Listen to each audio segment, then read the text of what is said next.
শিশু শিক্ষা দিয়ে কর্মক্ষেত্রে ছাড়িয়ে দাও, নিজেদের অন্ন বস্ত্র নিজেরা উপার্জন করুক। আমরা অকর্মণ্য জীবন বহন করার জন্য সৃষ্টি হই নাই, একথা নিশ্চিত। আজ সময় এসেছে নারীদের নিজ সম্পর্কে উচ্চ ধারণা পোষণ করার, যৌতুক, অনিয়ম, অবিচারের বিরুদ্ধে রুখে দাঁড়াবার।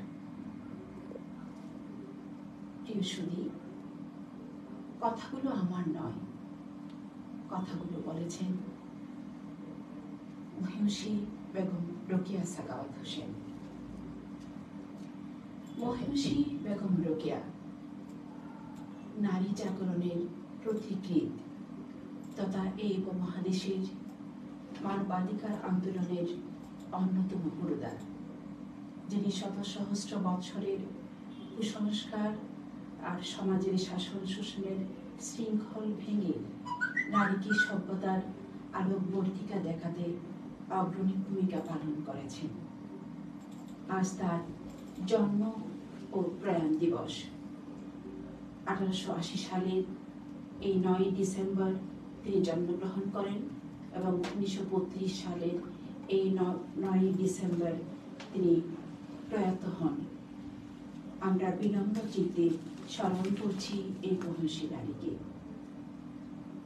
প্রিয় দর্শক ও শ্রোতা বন্ধুরা, দৈনিক কক্সবাজার 71 পদার্পণ করেছে সাফল্যের এক দশকে। দৈনিক কক্সবাজার 71-এর এই সাফল্যের পদযাত্রায় আজকে তারা আয়োজন করেছে মহিষী বেগম রোকেয়া সাখাওয়াত হোসেনকে নিয়ে এই সময়ের মুক্ত সংলাপ। আমাদের আজকের মুক্ত সংলাপে আমন্ত্রিত হয়েছেন কক্সবাজারের সাংস্কৃতিক এবং সামাজিক জগতের অত্যন্ত প্রিয় এক মুখ, কক্সবাজারের অন্যতম বাচিক শিল্পী, যারা জাসকোটের সম্মানিত আইনজীবী এবং কক্সবাজার উন্নয়ন কর্তৃপক্ষের সম্মানিত সদস্য জনাব অ্যাডভোকেট প্রতিভা দাস। আমাদের সাথে আজকে আরেকজন অতিথি আমন্ত্রিত হয়ে আসছেন, জনাব আসমাউল হোসনা, সভাপতি জাতীয় মহিলা পার্টি ও সাবেক প্যানেল চেয়ারম্যান কক্সবাজার জেলা পরিষদ। আর পুরো অনুষ্ঠান জুড়ে আপনাদের সাথে আছি আমি শামীম আক্তার, সমাজ উন্নয়ন কর্মকর্তা, কক্সবাজার পৌরসভা। আপনাদের সবাইকে স্বাগত জানাচ্ছি আমাদের আজকের এই অনুষ্ঠানে। অনেক ধন্যবাদ। আপনাকেও স্বাগত জানাচ্ছি।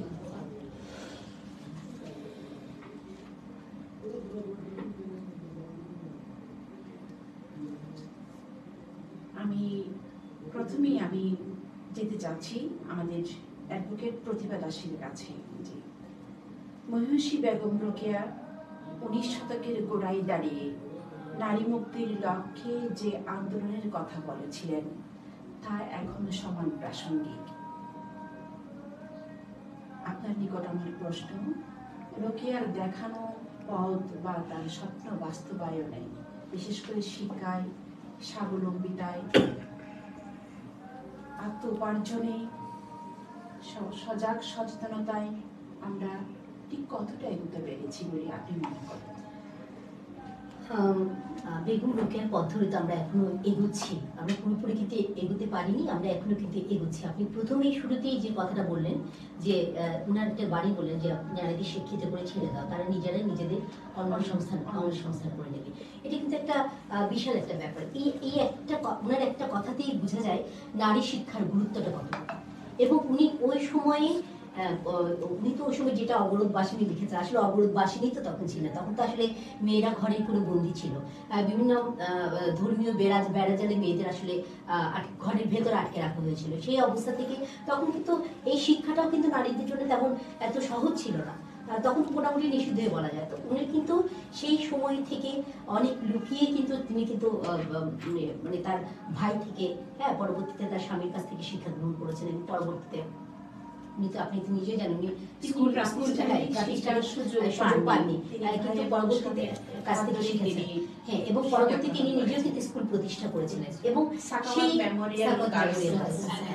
তখন আপনি তখন চিন্তা করেন আপনি ওই তখনকার যুগে একজন এক ঘরের মানে মানে বলতে গেলে যে অবরোধ বাসিনী যে বলে সেখান থেকে একজন নারী বেরিয়ে হ্যাঁ একটা নিজে থেকে একটা স্কুল করা, একজন নিজে শিক্ষিত স্বশিক্ষিত হওয়া, এটি কিন্তু একটা বিরাট একটা বিষয় আর কি।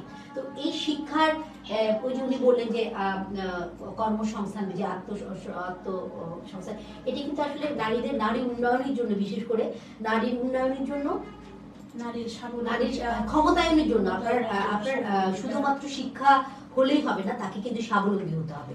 যতক্ষণ পর্যন্ত একটা নারী কিন্তু অর্থনৈতিকভাবে স্বাবলম্বী না হবে ততক্ষণ পর্যন্ত কিন্তু তার প্রকৃত ক্ষমতায়ন হয় না।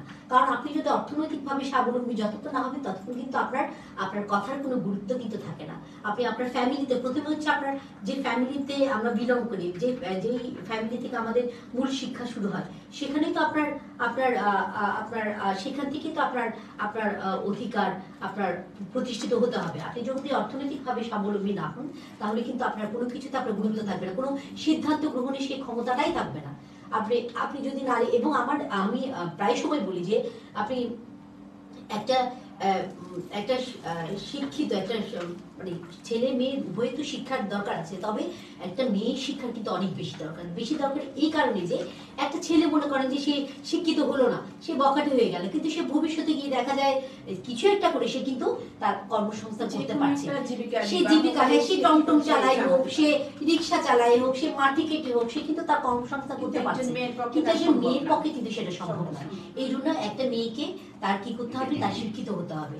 এবং আজকের যুগে যারা দেখা যায় যারা বাইরে যেতে পারছে না বিভিন্ন কারণে, তার সন্তান ছোট কিংবা বাসায় অসুস্থ মানুষ, তার জন্য কিন্তু অনেক সুযোগ আছে। এখন বর্তমান সরকার কিন্তু নারীদের কর্মসংস্থানের জন্য, বিশেষ করে জাতীয় মহিলা সংস্থার মাধ্যমে কিন্তু বিভিন্ন কাজ শেখানো হচ্ছে।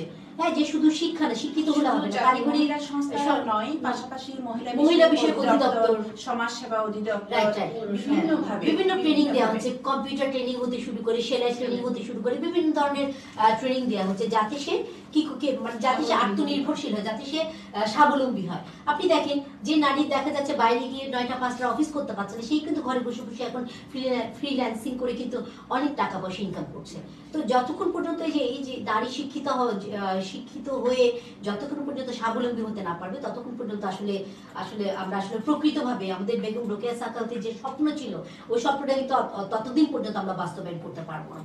আরেকটা বিষয় যেটা খুব করে বলতে হয় সেটা হচ্ছে এই যে বাল্য বিবাহ, আমরা যে দেখা যাচ্ছে একটা পরিবারে একটা ছেলেকে শিক্ষিত করছে কিন্তু একটা মেয়েকে দেখা যাচ্ছে খুব অল্প বয়সে বিয়ে দেওয়া হচ্ছে। কেন? আপনার কাছে আবার আসছি বাল্য বিবাহ নিয়ে, পরবর্তী বিষয় ঠিক এই কথাই উঠে আসছে যে আমরা সুশিক্ষায় শিক্ষিত না হলে, আমরা স্বাবলম্বী না হলে, আমরা আত্মনির্ভরশীল না হলে আমরা কোথাও মূল্যায়ন করবে না আমাকে, আমার পরিবার আমাকে সম্মান করবে না, আমার চারপাশের জগৎ আমাকে সম্মান দিবে না, আমি আমার সিদ্ধান্ত গ্রহণ প্রক্রিয়ায় সিদ্ধান্ত দিতেও পারবো না এবং সিদ্ধান্ত গ্রহণও করতে পারবো, এবং আমাকে মানে সিদ্ধান্ত দিতে পারবো না কিন্তু অন্য সিদ্ধান্ত আমাকে মেনে নিতে হবে। সেটাই। ধন্যবাদ আপনাকে।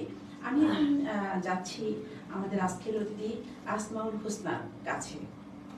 আমি আপনাকে প্রশ্ন করতে চাচ্ছি, আপনার কাছে জানতে চাচ্ছি, আপনি যেহেতু রাজনীতির সাথে সরাসরি জড়িত, যে কক্সবাজারের রাজনৈতিক প্রেক্ষাপটে নারীর অবস্থান কোন পর্যায়ে আপনি একটু আমাদের জানাবেন। ধন্যবাদ আপা। কক্সবাজারের প্রেক্ষাপটে নারীর রাজনৈতিক অবস্থান। ধন্যবাদ আপা। প্রথমে ধন্যবাদ জানাচ্ছি কক্সবাজার একাত্তরকে আমাকে আজকের এই অনুষ্ঠানে আমন্ত্রণ করার জন্য, এবং আমাদের সাথে দুজন নারী নেতৃত্ব, কক্সবাজারের নারী নেতৃত্ব আমাদের সাথে আছেন, যিনি সাংস্কৃতিক ব্যক্তিও একাধারে আমাদের প্রতিভা দিদি এবং শামীমা আপাতত আছেন। তো আজকে আপনি যে কথাটা বলছেন সেটা হচ্ছে কক্সবাজারের রাজনৈতিক ক্ষেত্রে নারী নেতৃত্ব কক্সবাজারে আসলে অনেকদিন ধরেই তো কক্সবাজারে নারী নেতৃত্বরা কাজ করছে। এরকম অনেক নারী নেতৃত্ব, যেখানে সবার নাম এই মুহূর্তে মনে আসছে না, অনেক নারী নেতৃত্ব আছে কক্সবাজারে যারা কাজ করছে। তো এখন নারী নেতৃত্ব মানেটা আসলে কি? নারী নেতৃত্ব মানে আমি বলছি সেটা হচ্ছে নারীর উন্নয়ন। বেশিরভাগ ক্ষেত্রে রাজনীতি করতে গিয়ে কি হয়, রাজনৈতিক দলে যারা নেতৃত্ব দেয় তারা আসলে নারীদের যে উন্নয়ন, সেই উন্নয়নের কাজটা না করে তারা রাজনৈতিক কর্মসূচি বেশি বাস্তবায়ন করে। তো সেই জন্য আমি বলবো যে কক্সবাজারে অনেক নারী নেতৃত্ব আছে যারা সগৌরবে তাদের অবস্থান শক্ত করেছে। সবাই যদি নারীদের উন্নয়নের জন্য, কক্সবাজার নারীদের উন্নয়নের জন্য যদি আমরা যদি একত্রিত হয়ে যদি কাজ করি, আমি মনে করি কক্সবাজারে পিছিয়ে পড়া যে নারীরা তারা কিন্তু অনেক বেশি আত্মনির্ভরশীল হতে পারবে। যেটা প্রতিভা বলেছেন যে মহিলাদের আসলে আত্মনির্ভরশীল হওয়াটা অনেক দরকার। এবং আত্মনির্ভরশীলতার কখন মহিলারা আত্মনির্ভরশীল হওয়ার যে সচেতনতাটা, সেটা কিন্তু অনেক ক্ষেত্রে আসে মহিলারা যদি রাজনৈতিকভাবে যদি সচেতন হয়। আমি মনে করি একটা মহিলা যদি রাজনৈতিকভাবে সচেতন হয়, সে নিজের অধিকারগুলো সম্পর্কে সে সচেতন হবে, পাশাপাশি তার অর্থনৈতিকভাবে যে তার একটা অবস্থান দরকার, তার যে একটা সামাজিক একটা অবস্থান দরকার, সেটা সে রাজনৈতিক ক্ষেত্রে যদি তার একটা সচেতনতা সৃষ্টি হয় এবং মহিলারা যদি উদ্যোগে যদি রাজনীতিতে অংশগ্রহণ করে, আমি মনে করি সেটা অনেক ক্ষেত্রে সম্ভব। এখন আপনারা দেখবেন যে যে সমস্ত মহিলারা রাজনীতির সাথে সম্পৃক্ত, প্রত্যেকেই কিন্তু স্ব স্ব জায়গায় প্রতিষ্ঠিত এবং আত্মনির্ভরশীল। তো সেই জায়গা থেকে আমি বলবো যে রাজনীতির ক্ষেত্রে সচেতনতাটা খুব দরকার। এবং পাশাপাশি এই যে বেগম রোকেয়া, আজকে বেগম রোকেয়া দিবস, আজকে আমরা গভীর শ্রদ্ধা বলে ওনাকে স্মরণ করছি। উনি না হলে কিন্তু আজকে এই যে মহিলারা আজকে বের হয়ে আমরা যে একটা অবস্থান তৈরি করছি, সবাই সমাজে নারী নেতৃত্ব বিকশিত হচ্ছে, এই পথ এটা কিন্তু দেখিয়েছেন বেগম রোকেয়া, যিনি যে ওই সময়টাতে, যে সময়টাতে আমরা একটা মহিলা পদ থেকে বের হবে এটা কিন্তু চিন্তাই করা যায় না। মহিলাদেরকে এমন ভাবে ঘরের ভেতরে আবদ্ধ রাখা হতো, তারা কিন্তু যেটা আপা বলেছেন, দিদি বলেছেন, যেটা অবরোধ বাসিনী, এই অবরোধ বাসিনীদেরকে উনি কিন্তু বের করেছেন। এবং উনি বের করেছেন শিক্ষা ক্ষেত্রে, উনি প্রসার ঘটিয়েছেন, যার পরিপ্রেক্ষিতে আজকে অনেক মহিলারা সমাজে নেতৃত্ব দিচ্ছে, যার কারণে বাংলাদেশে আমরা একেবারে সফল দুজন নারী প্রধানমন্ত্রী আমরা পেয়েছি। আমাদের নারী প্রধানমন্ত্রী শেখ হাসিনা, উনি আছেন বিরোধী বৃহত্তর একটা রাজনৈতিক দলের যিনি নেতৃত্ব দিচ্ছেন, বিএনপির চেয়ারপারসন, উনিও কিন্তু একজন নারী। এবং বিরোধী দলীয় যিনি এখন নারী আছেন বেগম রোশনের সাথ, তিনিও কিন্তু একজন নারী। শুরু করে শিক্ষা মন্ত্রণালয় থেকে শুরু করে শিক্ষামন্ত্রী আছেন এবং অনেকগুলো পদে, যে কৃষি মন্ত্রী। এখন বাংলাদেশের এমন কোন জায়গা নেই, এমন কোন সেক্টর নেই যেখানে নারীরা কাজ করছে না। প্রশাসন থেকে শুরু করে একেবারে সব জায়গায় নারীদের যে বিচরণ, এই বিচরণের জন্য, এই বিচরণের আজকের এই অবস্থান তৈরি করার জন্য অবশ্যই আমরা গভীর শ্রদ্ধা করি বেগম রোকেয়াকে আমরা আবারও স্মরণ করতে চাই। এবং কক্সবাজারের নারী নেতৃত্ব আরো বেশি বিকশিত হওয়ার জন্য আমি বলবো পুরুষ যারা রাজনৈতিক কর্মী আছেন, যারা রাজনৈতিক নেতা আছেন, তাদের সহযোগিতা দরকার। কারণ আমাদের যতই বলি, আমাদের সমাজে এখনো কিন্তু নারী নেতৃত্বটাকে খুব একটা পুরুষরা খুব একটা মানতে চায় না, যার কারণে নারী নেতৃত্ব স্বাভাবিকভাবে পিছিয়ে আছে। ইভেন এখানে কক্সবাজারে এখন সামনে দ্বাদশ জাতীয় সংসদ নির্বাচন, এই সংসদ নির্বাচনে দুজন নারী প্রতিদ্বন্দ্বিতা করছে। একজন হচ্ছে উখিয়া টেকনাফ থেকে শাহিন আক্তার এবং চকরিয়া পেকুয়া থেকে কুসনারা, দুজন প্রতিদ্বন্দ্বিতা করছে। দুজনে কিন্তু নারী নেতৃত্ব থেকে কিন্তু আসেন, দুজনে কিন্তু পারিবারিক ভাবে আসছে। দুজনেই তার হাজব্যান্ড রাজনীতি করতো, সেই হিসাবে উত্তরাধিকার সূত্রে কিন্তু তারা রাজনীতি, এইখানে দ্বাদশ জাতীয় সংসদ নির্বাচন এর আগে নির্বাচনে তারা প্রতিদ্বন্দ্বিতা করছে। আমি বলবো এই জায়গা থেকে একটু পরিবর্তন আনা দরকার। সত্যিকার অর্থে যারা নারীরা রাজনীতির মাঠে ঘাটে যারা পরিশ্রম করছে, মাঠে ঘাটে যারা সুযোগ দেওয়া দরকার, তাদেরকে সুযোগটা দেওয়া দরকার। প্রকৃত অর্থে তারা যদি তৃণমূল পর্যায়ে নারীরা যারা রাজনীতির সাথে সম্পৃক্ত, তারা যদি সুযোগটা পায়, তাহলে অনেকগুলো নারী রাজনীতিতে আসার যে একটা তারা একটা স্বপ্ন দেখে, সেই স্বপ্নটা 100% সেটা বাস্তবায়ন। ধন্যবাদ আপনাকে। আমরা দৈনিক কক্সবাজার ৭১-এর আজকের এই যে সময়ের মুক্ত সংগ্রাম, এই মুক্ত সংগ্রামে আমরা একটা আহ্বান জানাতে চাই যে নারীরা যে বিভিন্নভাবে নির্যাতনের শিকার, সহিংসতার শিকার, নারীরা যে বিভিন্ন অত্যাচার অবিচারের শিকার, এগুলো কিন্তু পলিটিক্যাল কমিটমেন্ট থাকলেই কিন্তু এগুলো আর থাকে না। পলিটিক্যাল কমিটমেন্ট আমরা পাচ্ছি না। আমরা যেভাবে অন্যায়ের বিরুদ্ধে পলিটিক্যাল কমিটমেন্ট থাকার কথা ওভাবে আমরা পাচ্ছি না। ওভাবে হলেই কিন্তু আমাদের দেশ থেকে আমাদের নারীর প্রতি সহিংসতা অনেকটুকু কমে যেত।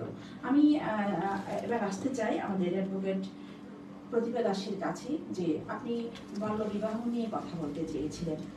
বাল্য বিবাহ বা আমরা কন্যা শিশুর যে শিশু বিবাহ বলি, যে কক্সবাজারের প্রেক্ষাপটে আমরা কিন্তু খুবই হতাশ এই শিশু বিবাহ বা বাল্য বিবাহের জন্য।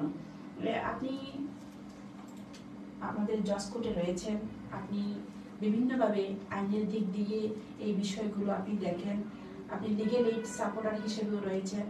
আপনি একটু বলেন যে আমাদের কারণ কেন এত বেশি আমাদের কক্সবাজারে বাল্য বিয়ের হার, এবং এখান থেকে উত্তরণের উপায়টা কি হতে পারে? এই যে আমরা যে প্রথমেই যে বিষয়টা আমাদের এসছে, যে ছেলে মেয়েদের মধ্যে যে প্রভেদটা যে করে, প্রতিটা ফ্যামিলিতে হয়, প্রতিটা জায়গায় আমরা যে প্রভেদটা দেখতে পাচ্ছি, এটা আমাদের সংবিধানে কিন্তু নারী পুরুষের সম অধিকারের কথা বলা হয়েছে, আমাদের সংবিধানে কিন্তু স্বীকৃত আছে, কিন্তু দেখা যায় আপনার বাস্তবে কিন্তু সেটা ঠিক সঠিকভাবে মূল্যায়ন হচ্ছে না। যে একটু আগে যে বললাম আমি, যে দেখা যাচ্ছে ছেলে মেয়ে দুজন আছে, ছেলেটাকে লেখাপড়া করাচ্ছে, মেয়েটাকে ছোট বয়সে বিয়ে দিয়ে দিয়েছে, কিন্তু দেখা যাচ্ছে কি তাকে বোঝা মনে করে বিয়ে দিয়ে দিয়েছে, তাকে কিন্তু লেখাপড়াও করানো না, যতটুকু লেখাপড়া করিয়েছে এরপরে তাকে বিয়ে দিয়ে দিচ্ছে। দেখা গেল যে ছোট বয়সে বিয়ে দেওয়ার কারণে সে না পারছে সংসার করতে, না পারছে শ্বশুরের ফ্যামিলির সাথে অ্যাডজাস্ট করতে, যেই বোঝা মনে করে তাকে আসলে পার করিয়ে দেওয়া হলো, সেই আসলে কয়েকদিন পরে সেই ছোট ছোট আরো 2-3টা বোঝা এনে কিন্তু ঠিক আবার বাবার ঘাড়ের উপর কিন্তু সে আবার পড়ে। তো এই আমরা তখনও চিন্তা করি না যে আমার যদি মেয়েটাকে যদি আমি শিক্ষিত করে যদি আমি নিজের পায়ে দাঁড় করিয়ে দিতে পারতাম, তাহলে সে কিন্তু তার নিজের বোঝাটা সে কিন্তু নিজেই নিতে পারতো। তখন তাকে আর পিতা বা ভাইয়ের ফ্যামিলিতে গিয়ে কিন্তু তাকে আর বোঝা হয়ে থাকতে হতো না। এই কারণে এটা আসলে কথাটা বলতে চেয়েছিলাম, নারী শিক্ষার প্রয়োজনীয়তার কথা বলতে গিয়ে আর কি, যে নারীকে যদি শিক্ষিত হয়, সে যদি স্বাবলম্বী হয়, সে যদি নিজের পায়ে দাঁড়ায়, তাহলে কিন্তু এই বিষয়গুলো থাকছে না। নারী শিক্ষায় আর যদি যে নারী নির্যাতনের কথা একটু আগে বললেন, যে আমরা আসলে আমরা অতটা হতাশ নই। এখন কিন্তু নারী নির্যাতন বা এইসব প্রতিরোধের জন্য কিন্তু সরকার যথেষ্ট তৎপর। আপনি দেখেন একটা নারী নির্যাতিত হলে কিন্তু এখন ডিজিটালাইজেশনের জন্য এখন কিন্তু আপনি 999 ফোন করলেই কিন্তু চট করে কি চলে আসে, পুলিশ চলে আসে। তো এই বিষয়গুলো কিন্তু আগে ততটা ছিল না। অনেকগুলো হটলাইন আছে, এবং সে নারী নির্যাতনের জন্য আলাদা হটলাইন আছে, 109 বোধহয়। তো এই বিষয়গুলো কিন্তু আগে আমাদের ছিল না। তো এই বিষয়গুলো থেকে আমরা বুঝতে পারি যে আমাদের নারী উন্নয়ন আসলে পুরোপুরি না হলে কিন্তু অনেকখানি কিন্তু আমরা এগিয়ে গেছি আর কি। না, আমি যতটুকু দেখে আসছি যে কক্সবাজারের বিশেষ করে শহর অঞ্চলে নয়, আমাদের গ্রামাঞ্চলে কিন্তু বাল্য বিয়ের হার এখন অনেক বেশি।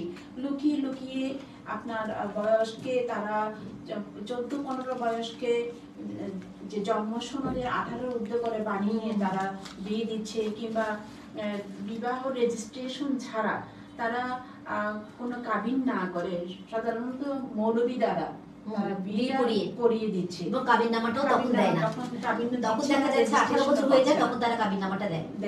তো এই সমস্ত বিষয়গুলো কিন্তু আমাদের কিছু জায়গায় আমাদের কাজ করার এখনো আমাদের সুযোগ আছে এবং কাজ করা দরকার, বিশেষ করে আমাদের যে কাজীদের বিষয়ে এবং মৌলানাদের বিষয়ে, এই বিষয়ে আমাদেরকে আরো বেশি সচেতনতা আনা দরকার, আইনের প্রয়োগ করা দরকার, এবং যে শিক্ষা প্রতিষ্ঠান তাদেরও কিন্তু কিছুটা দায়িত্ব নিতেই হবে।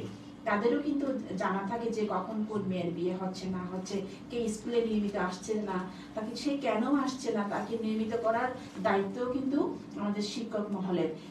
এবং আরো বেশি একটা জায়গা হচ্ছে সমাজের যারা আপনার যে নেতৃস্থানীয় ব্যক্তি, তাদেরকে বাদ দিয়ে কিন্তু কোনো বিয়ে হয় না। তো তারা সাধারণত একটু তৎপর হলেই, তারা একটু সচেতন হলেই কিন্তু বাল্য বিয়েগুলো বন্ধ করা অনায়াসেই সম্ভব। ধন্যবাদ দিদিকে।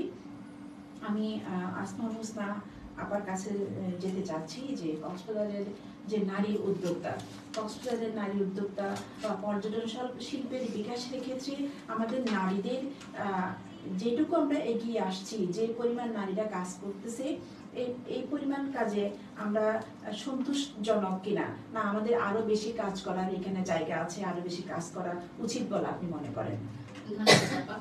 কক্সবাজারে অনেকদিন ধরে কিন্তু বিশেষ করে করোনার পর থেকে কিংবা করোনাকালীন সময়ে আমরা দেখেছি ডিজিটাল প্ল্যাটফর্মে এসে অনেক নারীরা অনলাইনে বিজনেস করছে, অনেক নারী উদ্যোক্তা কিন্তু তৈরি হয়েছে এটার কারণে। পাশাপাশি এখন অনেকেই কিন্তু এই যে আমরা স্টলগুলো যখন কক্সবাজারের পর্যটন মেলায় দেখেছি, অনেক মহিলাদের স্টল আমরা দেখেছি, সেই অনুপাতে কক্সবাজারের নারী উদ্যোক্তাদের সংখ্যা অবশ্যই আগের চেয়ে অনেকাংশে বৃদ্ধি পেয়েছে। এখন এটাকে ধরে রাখতে হবে। এটা ধরে রাখার জন্য আমাদের প্রশাসন, জেলা প্রশাসন কর্তৃক বিভিন্ন উদ্যোগ নেওয়া যেতে পারে। তাদেরকে কর্মসংস্থানের ব্যবস্থা করা, তাদেরকে বিভিন্ন জায়গায় দোকানের বরাদ্দ দেওয়া। অনেকগুলো দেখা যায় যে কক্সবাজারে সমবায় মার্কেট হলো, এরকম অনেকগুলো মার্কেট কিন্তু সচরাচর হয়। সেই জায়গাগুলোতে যেখানে সরকারি দোকান বরাদ্দ দেওয়ার সুযোগ থাকে, সেই জায়গায় মহিলাদেরকে সুযোগটা দিতে হবে। আসলে আমাদের শুধু পণ্য উৎপাদন করলেই হবে না, এই পণ্যগুলো আপনার বাজারজাতকরণের, বিপণনের ব্যবস্থা করাটাই হচ্ছে আমাদের এখন সবচেয়ে বেশি প্রয়োজন। তাহলে আরো উদ্বুদ্ধ হবে আমাদের মেয়েরা, অনলাইনে ব্যবসার জন্য আরো উদ্বুদ্ধ হবে, তারা আরো বেশি এই সেক্টরে কাজ করার জন্য। এবং করোনাকালীন সময়ে আমি বলবো যে হাজারো মানে প্রতিকূলতার মধ্যে, হাজারো কুফলের মধ্যে একটা সুফল এটা হচ্ছে যে অনলাইনে মেয়েরা যে বিজনেস যুক্ত হয়েছে, অনেক সফল হচ্ছে, এটা একটা সফল হচ্ছে। এবং পাশাপাশি এখন কিন্তু ফ্রিল্যান্সিং এ মেয়েরা কিন্তু ঘরে বসে যেহেতু ফ্রিল্যান্সিং করে কিন্তু করোনার একটা উপকারিতা বলবো। উপকারিতা, হ্যাঁ। সেই ক্ষেত্রে অনেক মহিলা কিন্তু এখন একেবারে ফ্রিল্যান্সিং করে আত্মনির্ভরশীল হচ্ছে। আমি মনে করি মহিলারা যেহেতু ঘরে বাচ্চা, তারপর সংসার সবকিছু সামলিয়ে তাদেরকে কিন্তু কাজ করতে হয়, আত্মনির্ভরশীল হতে হয়। সেক্ষেত্রে তাদের জন্য একটা চ্যালেঞ্জিং একটা বিষয়। আমি মনে করি ফ্রিল্যান্সিং এর দিকে যদি মেয়েরা অনেক বেশি এগিয়ে আসে, তথ্য প্রযুক্তির সাথে মেয়েরা যত বেশি যুক্ত হবে, তত বেশি আমাদের তারা যদি কাজটা করে। এবং এখন কিন্তু বাইরের মার্কেটে অনেক বেশি ডিমান্ড, বিশেষ করে ফাইবার, আপওয়ার্কে কিন্তু অনেক ডিমান্ড কাজে। তো সেই ক্ষেত্রে তারা যদি, তবে সরকারেরও উচিত এই যে টাকা উত্তোলনের বিষয়গুলো একটু সহজ করা। যেমন অনেকে আছে যে পেমেন্টটা তুলতে পারে না, তুলতে গিয়ে অনেকগুলো সমস্যা তারা ফেস করতে হয়। অনেকগুলো দেখা যায় কি ওই যে অনেকগুলো প্ল্যাটফর্মে এখানে বাংলাদেশি ইউজ করা যায় না, এখানে অন্য অ্যাক্সেসটা অন্য দেশের নিতে হয়। তাহলে সেই ক্ষেত্রে তারা আসলে টাকাটা উত্তোলন করতে গিয়ে অনেকগুলো ফ্রিল্যান্সিং এর ক্ষেত্রে অনেক ক্ষেত্রে সমস্যায় পড়ে। আমি মনে করি সরকারের এই জায়গায় আরেকটু কাজ করা উচিত, আরেকটু নমনীয় হয়ে কাজটা করা উচিত, যাতে উদ্যোক্তারা তারা যেন যে একটা স্বপ্ন নিয়ে আসে সেই স্বপ্নটা তাদের যেন ভেঙে না যায়। সরকারের পাশাপাশি আমরা বলতে পারি যে এনজিও সংস্থাগুলো এগিয়ে আসতে পারে যে আমাদের যে ব্যবসায়ী সমাজ, আমাদের যে ব্যবসায়ী প্রতিষ্ঠানগুলো রয়েছে, তারাও কিন্তু এগিয়ে আসতে পারে না।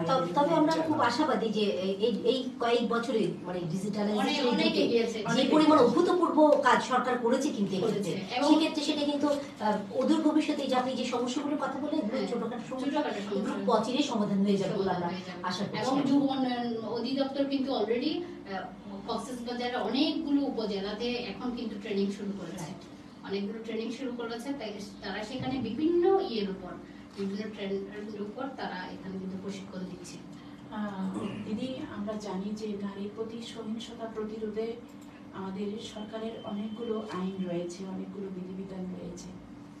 একটা সময় দেখা যেত যে অ্যাসিড সন্ত্রাস অনেক বেশি বেড়ে গিয়েছিল, এবং যখন দৃষ্টান্তমূলক শাস্তি দেওয়া হয় যে অ্যাসিড ছুড়লেই মৃত্যুদণ্ড, তখন কিন্তু অ্যাসিড সন্ত্রাসটা আপনার কমে আসছে বললেই চলে। আর যখন অ্যাসিডের মানে সহজলভ্যতা বন্ধ করে দেওয়া হয়, এখন যে সমস্যাটা আমরা খুব বেশি মুখোমুখি, শুধু কক্সবাজার না, সমগ্র বাংলাদেশের কথা বলছি আমি, সেটি হচ্ছে এখন ধর্ষণ এবং হচ্ছে যৌন নির্যাতন। গত 7 তারিখ, ডিসেম্বরের 7 তারিখ যে জাতীয় কন্যা শিশু অ্যাডভোকেসি ফোরাম, তারা একটি সমীক্ষা দেখিয়েছে যে জানুয়ারি থেকে অক্টোবর পর্যন্ত বাংলাদেশে 650 জন কন্যা শিশু ধর্ষণের শিকার হয়েছে, এবং আপনার প্রায় 1100 মতো নারী নির্যাতনের শিকার হয়েছে। আর বিগত 5 বছরে 72,000 শুধু মামলা হয়েছে এই নারী শিশু নির্যাতনের উপর। এখন আমি আপনার কাছে একটু জানতে চাইবো যে এই ধর্ষণ প্রবণতা এবং আমাদের যে যৌন নির্যাতন এটির বন্ধ করার জন্য আমাদের কিভাবে একটু সহযোগিতা করা আরো আসা দরকার, কিভাবে করলে বা আপনার পরামর্শটা জানতে চাই এই বিষয়ে, এই অপরাধ প্রবণতা কমানোর জন্য, ধর্ষণ এবং যৌন নির্যাতন। আমাদের কিন্তু খুব সুন্দর একটা আইন আছে, নারী ও শিশু নির্যাতন দমন আইন 2000, পরবর্তীতে সংশোধিত 2003। সেখানে কিন্তু 9 ধারায় মানে নারী ধর্ষণের শিকার নারীর কথা বলা হয়েছে। সেখানে কিন্তু এখন নারী ধর্ষণের ক্ষেত্রে কিন্তু সেখানে মৃত্যুদণ্ডের পর্যন্ত বিধান করা হয়েছে। আমরা সেটা জানি, সেটা সবাই জানি। হ্যাঁ, তো এখানে হচ্ছে কি নারী ধর্ষণের মৃত্যুদণ্ড এটার কিন্তু একটু প্রচারণার দরকার রয়েছে। হ্যাঁ, এটা যদি অ্যাসিড সন্ত্রাসীর মতো প্রচারণাটা আরেকটু বেশি করে করা যায় তাহলে দেখা যাবে ধর্ষণ এবং যৌন নির্যাতনটাও কমে আসবে। হ্যাঁ, এটা প্রচারণা করা দরকার। আরেকটা বিষয় হচ্ছে কি আমাদের নারীদেরও আসলে এই বিষয়ে অনেক বেশি সচেতন হতে হবে, কারণ এখন ডিজিটাল যুগে কিন্তু নারীরা বিভিন্নভাবে প্রতারণার শিকার হচ্ছে। প্রতারণার মাধ্যমে কিন্তু অনেক নারী ধর্ষিত হচ্ছে। তো এই ক্ষেত্রে আমি বলবো যে নারীদের অনেক বেশি সচেতন হতে হবে যে এই আকাশ সংস্কৃতিতে কোন মানুষ কি রকম। আমরা হচ্ছে কি অনেক সময় আমরা ভালো মন্দ বিচার না করে কিন্তু আমরা সম্পর্কে জড়িয়ে যাচ্ছি। এটা হচ্ছে নারীদের জন্য সবচেয়ে বড় একটা ঝুঁকি এবং বিভিন্ন ভাবে তারা ফাঁদে পড়ছে। এই জিনিসটা যেন তারা না করে, এবং আপনি যে বললেন যে বিভিন্ন ভাবে এই যে ধর্ষণের শিকার যে মামলাগুলো হচ্ছে তার মধ্যে আসলে অনেকগুলোই আসলে প্রতারণার মাধ্যমে ধর্ষণ। আপনি যে বলছেন একটা মেয়েকে জোর করে ধর্ষণ করেছে সেরকম কিন্তু খুবই কম, কিন্তু বেশিরভাগই দেখা যাচ্ছে প্রতারণার মাধ্যমে কিন্তু ধর্ষণটা হচ্ছে। আপনি একটা মানুষের সাথে মানে ফেসবুকে কথা বলছেন, মেসেঞ্জারে কথা বলছেন, চ্যাটিং করছেন, সেক্ষেত্রে আপনার সম্ভ্রম আপনাকেই রক্ষা করতে হবে। আপনি যদি বিপদগ্রস্ত হন, আপনি যদি কারো প্রলোভনে পড়ে তাকে বিশ্বাস করে যদি আপনার সর্বস্ব বিলিয়ে দেন এবং আপনি যদি প্রতারিত হয়ে তার কাছে কোনো ভিডিও রেকর্ড থাকলো কিছু থাকলো, হ্যাঁ, সেটা দিয়ে আপনাকে প্রতারণা করছে যে আপনি আমার সাথে এইভাবে না করলে আপনি এগুলো আমি অনলাইনে ছেড়ে দেবো, এই টাইপের করে আসলে বেশিরভাগ যে আপনি যে ধর্ষণের শিকার বলছেন এদের ব্ল্যাকমেইলিং করে কিন্তু আসলে অনেক কিছু। তো এই ক্ষেত্রে আমি বলবো নারীদের অনেক বেশি সচেতন হতে হবে, সোশ্যাল মিডিয়া ইউজ করার ক্ষেত্রে অনেক বেশি সচেতন হতে হবে যে আমি নারী, আমাকে প্রথমে আমি যেটা বলি যে বিশেষ করে 9, 10, 11 এদের টিনেজ বয়সে বিশেষ করে তোমরা আগে লেখাপড়া শিখে নিজের পায়ে দাঁড়াও। প্রেম করার সময় অনেক আছে, কারোর সাথে রিলেশন করার সময় অনেক আছে, তোমরা নিজের পায়ে দাঁড়াও, তারপর তোমরা বুঝবে, কিন্তু লেখাপড়া করার পরে বুঝবে কে আমাকে সত্যিকারে ভালোবাসে, কে আমার সাথে প্রতারণা করতে চাইছে। এই বুঝ জ্ঞানটুকু হওয়া পর্যন্ত কিন্তু নারীদের অনেক বেশি, আমার মনে হয় সোশ্যাল মিডিয়া ইউজ করার ক্ষেত্রে তাকে অনেক বেশি সচেতন হতে হবে। যদি সচেতন হয় আলটিমেটলি এই ধর্ষণ প্রবণতা অনেক বেশি কমবে। আর ধর্ষণের শাস্তি আছে, কিন্তু সেক্ষেত্রে আমরা অনেক সময় হয় কি কোর্টে পর্যাপ্ত আমরা সাক্ষী প্রমাণের অভাবে, এভিডেন্সের অভাবে আসলে এই মামলাগুলো অনেক সময় শাস্তি হয় না। এই কারণে আসলে অনেক সময় অপরাধীরা পার পেয়ে যায় আর কি। ধন্যবাদ দিদি। আমি আপনার কথার সাথে আরেকটু যুক্ত করতে চাচ্ছি যে আমাদের পারিবারিক মূল্যবোধ, এবং ধর্মীয় মূল্যবোধ, নৈতিকতার জায়গায় পরিবার থেকেও ছেলেদের মেয়েদের শিক্ষা দেওয়া উচিত যে একজন নারীকে, একজন কন্যা শিশুকে, একজন বোনকে তার যে সম্মানের জায়গা, এই সম্মানের জায়গায় তাকে সম্মান কতটুকু দেওয়া উচিত, একজন সহকর্মীর সাথে, একজন বন্ধুর সাথে কতটা তার প্রতি শ্রদ্ধাশীল হওয়া উচিত। আমরা আলোচনার শেষ পর্যায়ে চলে আসছি। আবারও আপনাদেরকে ধন্যবাদ জানাচ্ছি এবং আমরা কৃতজ্ঞতা জানাচ্ছি দৈনিক কক্সবাজার 71কে এই মহিষী বেগম রোকেয়ার উপলক্ষে আজকের এই আয়োজনের জন্য। আমরা জ্ঞান বিজ্ঞান ও তথ্য প্রযুক্তির চরম উৎকর্ষতায় অভূতপূর্ব উন্নয়ন সাধিত হতে দেখছি বাংলাদেশকে এবং সাথে বাংলাদেশের নারী সমাজকে। এই নারী সমাজ এগিয়ে যাচ্ছে নানা বাধা বিপত্তি অতিক্রম করে, কিন্তু যতটা বাধা বিপত্তি অতিক্রম করে নারী সমাজ এগিয়ে যাচ্ছে তার চাইতেও আরো সহজতর হওয়ার কথা এই নারীর পথ চলা। এই নারীর পথ চলা সহজ করতে পারে একমাত্র আমাদের পুরুষ শাসিত এই সমাজের দৃষ্টিভঙ্গি।